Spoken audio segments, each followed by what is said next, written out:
Hey y'all, welcome back. Happy July. We made it to the first half through the first half of 2024. And now we're in the second half of 2024. This is my third pick a card reading. This pick a card reading is for the energies that are present from July 1st to the 15th. So right now we have the die, the mask, and the tooth. I've already shuffled, I've already prayed and meditated over these cards, and they're going to be a surprise to me the same way they are a surprise to you. So let's get into it. Group number one, if you pick the die, okay, beautiful. Let's see what you got. And before I begin, I just want to highlight the decks that I'm using this month. This is the Black Femme Tarot by Lottie. This is the Kikongo by Sharifa, a General's Luxury Decks. And this is the Santa Muerte Tarot by Fabian Listrani, I believe. This is my first time pulling from Lottie's deck for the pick a card reading, but this is a beautiful deck, so I have to include it in this month's pick a card reading. So let's see what we got first. All right, moment of truth, y'all. The Four of Cups, Heaven, Ten of Pentacles. Okay. So if you pick this first pile, first of all, the Four of Cups is about worrying about the three cups that are here and not realizing that there is a cup being offered to you, that is a cup being extended to you. This is like a card of stubbornness. Like you're being stubborn. You're set in your ways about something and you think that the way that you feel and the way it is, that's what it is. But don't be stubborn. Do not look a gift horse in the mouth, and definitely don't turn down a helping hand when you need it, because people be needing a helping hand. And there's no reason to be spiteful and sit there and ruminate about things that already happened, stuff that went down. It's old news. It's old news. Whatever happened already happened. And you're sitting here being stubborn and not offering the cup that's extended to you. Don't be like that. You know what I mean? And for Kikongo, Heaven, and I'm reading it straight from the booklet. Okay, Sharifa made a beautiful booklet. Heaven, I'm gonna read this verbatim. As within, so without. It's so easy to get caught up in the mundane task of life, forgetting that we too are made up of the same matter as the cosmos. Yes, even the heavens. Heaven is within us just as much as we are within it. Heaven is a mindset, a frequency, a vibe. When moving in alignment with that energy, you activate the power to pull down the blessings, messages, and guidance from the heavenly world to the tangible. Look towards the divinity within for the guidance you seek. And when you can't find the light within, seek for the guidance of your heavenly comrades. Other meanings, you're not alone. Your elevated ancestors, spirit guides, and guardian angels are around. Blessings on blessings on blessings. And then she has lovely thought-provoking questions. Dig deeper. How do you stay connected to your heavenly comrades? Have you benched your best players by not being consistent with them? How do you show gratitude for the blessings you receive? Are you cultivating your heaven right here on earth? Are you waiting for something magical to happen, or are you an active participant in the happening? Do your actions, thought processes, and being reflect your concept of heaven? Do you show gratitude for the blessings you receive? Do not show gratitude. Show some gratitude.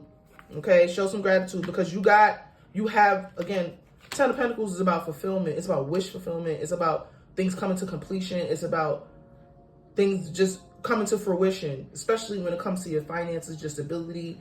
Ten of Pentacles also speaks to like your home, like your physical home. So again, don't be stubborn and miss out on your blessings, because they're clearly here. Your blessings are here. If you are in this position and feeling like you're stuck in your ways or whatever, again, refer back to the heavens, bounce it back to your angels, to your ancestors, to your guides, and be like, am I bugging? Because sometimes you got to be like that. And you got to ask them, like, am I bugging? And be open to somebody being like, you tripping a little bit. Like, so again, if you pick the die, this first message is for you. All right. I hope it resonates. Let's move on.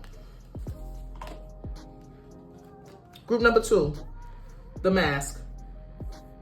Beautiful. I'm so in love with this piece.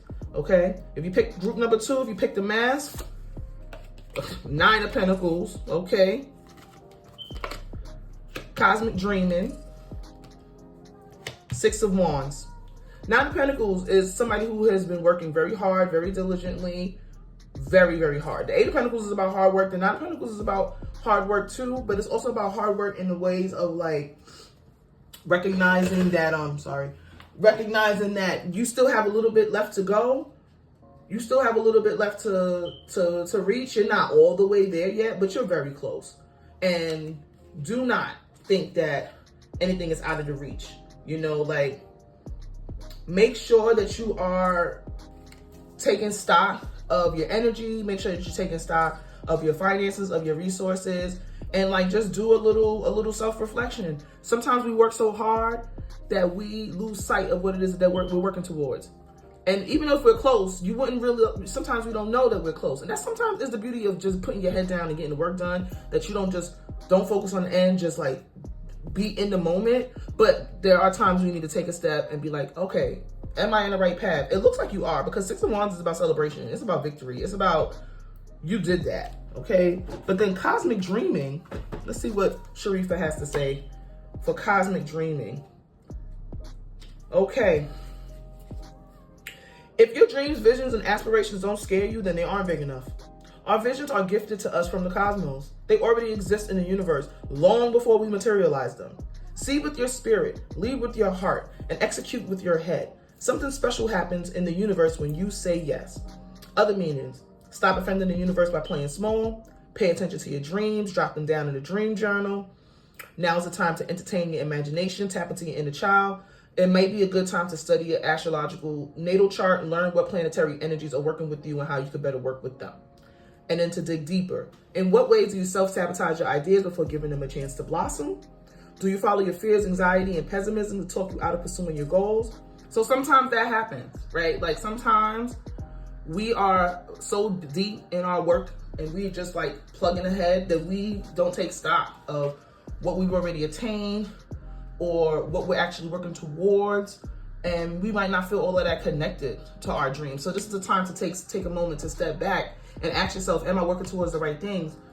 Am I looking towards things that are nourishing, that are edifying, or am I just going through the motions, right? And am I playing small by saying, oh, I don't want to ask for that, or, you know, that's too much, or, because why is it too much? If it's on your heart, if God put it in your heart, if the angels put it in your mind, if ancestors nudged you and whispered to you about it, they showed you things, it's for a reason. And sometimes we can be stubborn, you know. But like I said, the 6 of Wands is incredible because it's always, to me, a victory. Like I said, I see the 6 of Wands and I see complete victory. I see, you know, movement.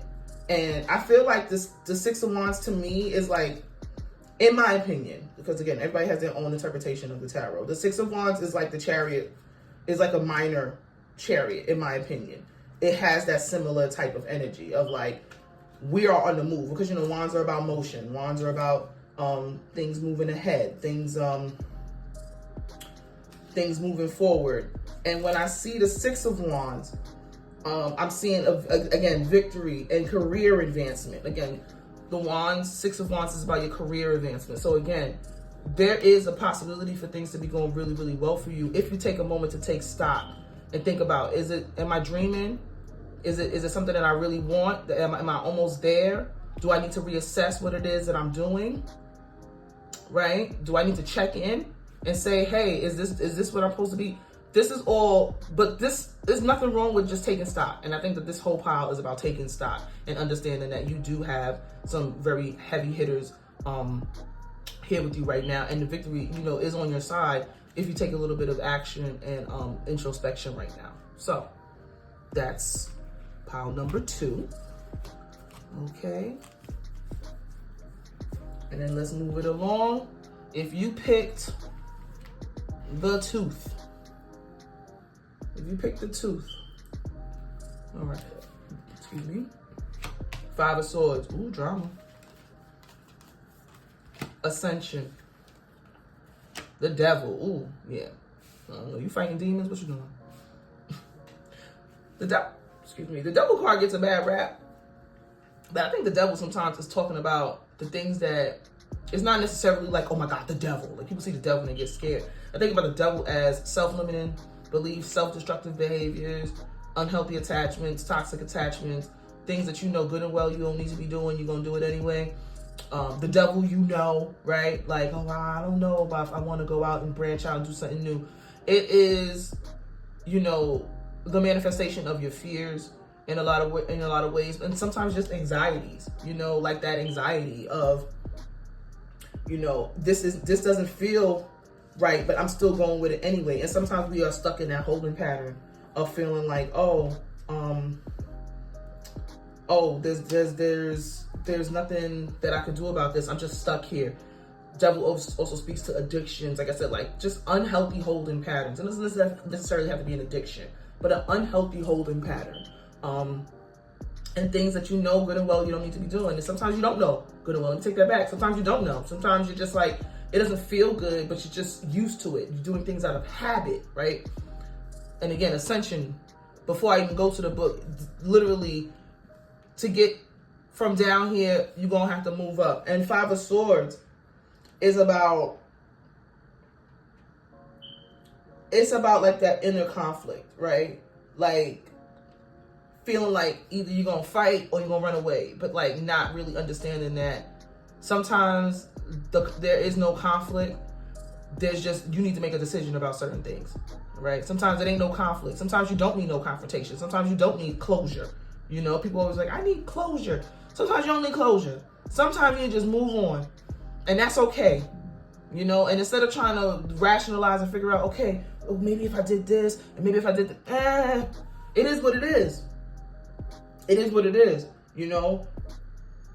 Acquire a new point of view and put yourself on the other side of the battlefield, or maybe just off the table altogether. Sometimes you don't need to fight with nobody. You just, like I said, make a decision about what it is that you want to do, okay? And if a situation ain't working for you, if it's unhealthy, if it's toxic, walk away. Don't look back. Don't feel like you got to explain yourself to nobody. Just keep it pushing. Because I think, again, that back and forth sometimes, that's the devil. That's the toxic behavior of being like, well, maybe if I get a chance, if I talk to this person, maybe they can see it. If they ain't never showed you that they know how to have a rational conversation about, move on. Move on. Sometimes that is the conflict. That's the conflict right there. Knowing that there's something or somebody that's around that ain't healthy, it ain't working, it ain't been working for a while. You trying to figure out how to make it work. Ain't nothing to figure out. Move on. Ain't nothing to figure out. Nothing. Let's see what it says about ascension. I have my feelings about ascension, but I want to see what Sharifa say. The body decays, but the spirit lives forever. We are truly spiritual beings having a human experience. Regardless of the earthly purpose or duty we are assigned, ultimately the goal is to spiritually move upward towards and closer to our infinite wholeness. How we choose to handle ourselves and others affects if and how we evolve. No worries though. You'll have a few reincarnations to take a shot at it. Be easy with yourself. Other meanings. We're here for a short time, but a good time. Do not allow yourself to be so consumed with the idea of spiritual awakening that you are unable to enjoy life.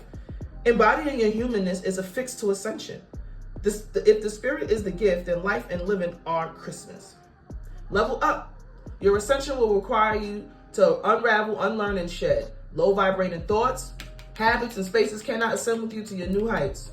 There are no ceilings in this. No need to be overzealous on your journey. The more you learn, the more you realize you don't know anything. No matter how big or small they may be, celebrate all of your growths. Needing to mature in one area doesn't negate your maturity in another. And to dig deeper, healing is not a competitive sport. How do you honor your own pace, timing, and direction? How do you remind yourself that your healing is for you and not for anyone else? Feeling lonely during your spiritual awakening can be expected. Instead of naming it isolation, how can you regard it as an intentional solitude? And how can you assist others on their paths without casting judgment or thinking you're superior? Okay? Those are some great messages. But like I said, this is about letting go. You got to let go. Don't be in here. Whatever it is, sometimes the fight is you fighting with yourself. It ain't got nothing to do with nobody else. You got to make the decision for yourself. If it's unhealthy, if it's causing you discord, if it's causing you strife, if it's distracting you from things that you need to do, then you need to take a step and move yourself away from the situation. Do not expect the other person to resolve. You got to resolve it on your own, no matter what it is. If you think you need input from the opposite party, you don't. Make a decision, because these decisions are directly affecting whether or not you're going to ascend to the next level or not. And if you are ascending, which you are because you picked this pile, you are on the way up, you got to let some stuff go. And only you know what that is. I don't know what it is. All right? So again, thank you so much for watching this.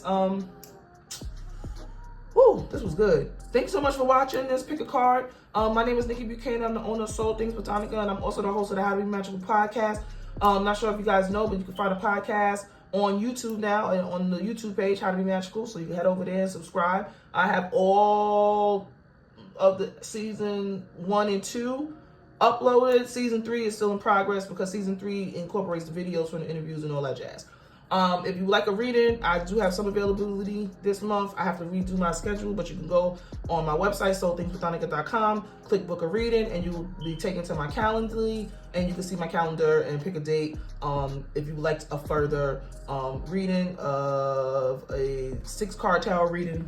And yeah, if you have any more specific questions or anything that you would like insight on, you are more than welcome to book a reading with me. Thank you so much for everybody that has been booking readings with me. I really appreciate it. And happy summer, y'all. Bye.